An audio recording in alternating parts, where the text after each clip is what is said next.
ఇంకోటి వస్తుందా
అన్ని బస్ స్టాండ్లు కానీ కార్గో సర్వీసెస్ కానీ అమెజాను ఫ్లిప్కార్ట్స్ ఈ సర్వీసులన్నీ కూడా చెక్ చేయడం జరుగుతుంది.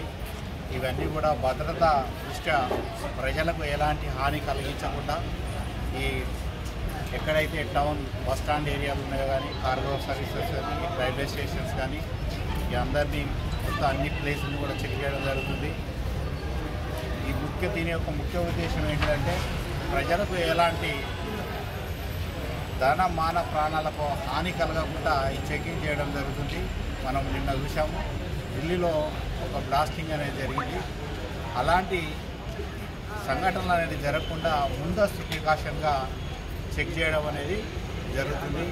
ఇది మన గవర్నమెంట్ ఇచ్చిన ఆదేశాల ప్రకారము మనము ప్రజలకు ఎలాంటి ఇబ్బందులు లేకుండా ఉండాలని చెకింగ్ చేయడం అనేది జరుగుతుంది. మన కరీంనగర్ సిపి గారి ఆదేశాల ప్రకారం ఈరోజు జమ్మికుంటలో గవర్నమెంట్ మన సిఏ గారు మన నార్కోటిక్స్ డ్రగ్స్ వారి ఆధ్వర్యంలో జమ్మికుంటకు రావడం జరిగింది. దాని ఆదేశాల ప్రకారం ఈరోజు మనం బస్టాండ్ అయితేమి రైల్వే స్టేషన్ కానీ అదేవిధంగా ఈ కార్గో సంబంధించినటువంటి ఆన్లైన్ అన్ని ప్రోడక్ట్స్ సంబంధించినటువంటి వాటిని కూడా చెక్ చేయడం జరుగుతుంది. ముఖ్యంగా ఇవన్నీ భద్రత దృష్ట్యా అన్నిటిని కూడా చెక్ చేయడం జరుగుతుంది. జాగ్రత్తగా ఉండాలి. ఎలాంటి మీకు అనుమానం కానీ ఏదైనా ఇబ్బందులు కానీ బ్యాగులు కానీ ఎలాంటి మీకు అనుమానం కలిగితే వెంటనే మీరు పోలీసు వారికి సమాచారం తెలియజేయాలి.